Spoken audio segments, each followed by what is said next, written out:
শানে সাহাবাদ জাতীয় খতিব ফাউন্ডেশনের আজকের এই জাতীয় কাউন্সিলের সম্মানিত সভাপতি, উপস্থিত জাতীয় নেতৃবৃন্দ, শীর্ষস্থানীয় উলামায়ে কেরাম, সম্মানিত ইমাম খতিব ভাই ও বন্ধুগণ, ইতিপূর্বে শানে সাহাবা জাতীয় খতিব কাউন্সিল ফাউন্ডেশন ইমাম খতিবদের সার্বিক পরিস্থিতি নিয়ে বা উদ্ভব পরিস্থিতি নিয়ে ব্যাপক কাজ করেছেন। এর জন্য তাদের আন্তরিকভাবে ইসলামী আন্দোলন বাংলাদেশের পক্ষ থেকে মোবারকবাদ জানাচ্ছি।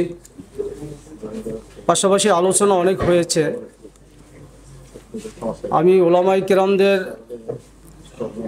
ব্যাপারে এটুকু বলি যে আমাদের আকাবের বা আমাদের পূর্বসূরি হযরতে উলামায়ে কেরামদের মান অনেক বড় ছিল। তারা শান মান এতটা বুঝতেন না, কিন্তু সময়ের আবর্তে বর্তমান এই সময়ে উলামায়ে কেরামদের অনেক শান বেড়েছে, কিন্তু জাতীয়ভাবে কেমন যেন মান কমে যাচ্ছে। তো এই মান বৃদ্ধির জন্য আমাদের স্ব জায়গা থেকে উদ্যোগ গ্রহণ করতে হবে। আওয়ামী লীগের আমলে আমরা এক চরম সময় কাটিয়েছি, বাক স্বাধীনতা কেড়ে নিয়েছিল। বর্তমানে জুলাই বিপ্লবের পরবর্তী সময়টা একটা স্বাধীনভাবে ধর্মকর্ম বা রাজনীতি করতেছিলাম। হঠাৎ করে আবার কেমন জানি পূর্বেরকার পরিস্থিতি আমাদেরকে বরণ করতে হচ্ছে। যদিও এখনও ওই দলটা ক্ষমতায় আসে নাই, ইতিমধ্যে আমরা দেখতেছি ইমাম খতিবদের উপরে চরমভাবে তারা চড়াও হচ্ছে এবং উলামায়ে কেরাম ইসলামী রাজনৈতিক নেতৃবৃন্দের ব্যাপারেও তারা অবজ্ঞামূলক বক্তব্য দিচ্ছে।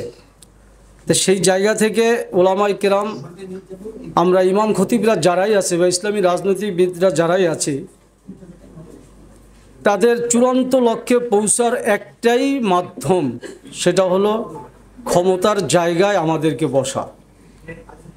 শেখ হাসিনার জায়গায় আছে, এখন খাওয়া দাওয়া সব কিছুই করতেছে, ঘুম আদারওয়াইজ সব কিছুই করতেছে, কিন্তু পিছনের একটা চেয়ার না থাকার কারণে শেখ হাসিনার বাংলাদেশের জায়গা নাই তো নাই, বরং বৃহৎ একটা শক্তিশালী সংগঠন আজকে মাটির নিচে চলে গেছে, একটা চেয়ার অনলি।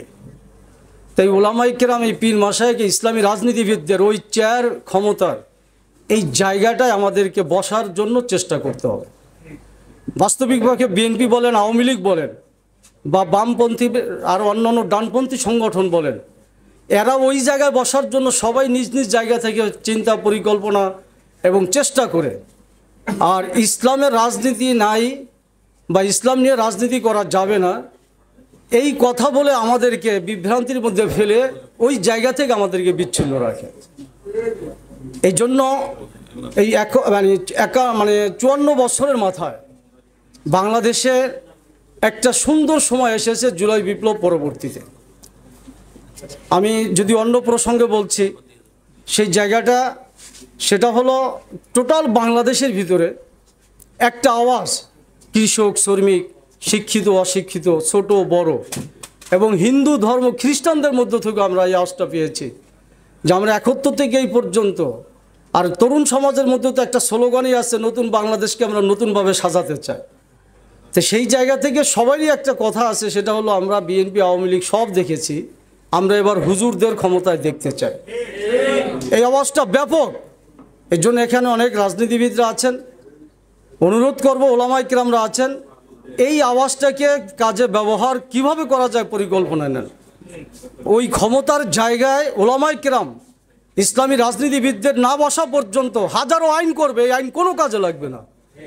আজকে অন্তর্বর্তী সরকার ধর্ম উপদেষ্টা আমাদের পক্ষে একজন আছে বিদায় আমরা সারা বাংলাদেশে একটু সাহস দেখাতে পারি প্রশাসনের উপর, পুলিশের উপর, এটা বাস্তবতা।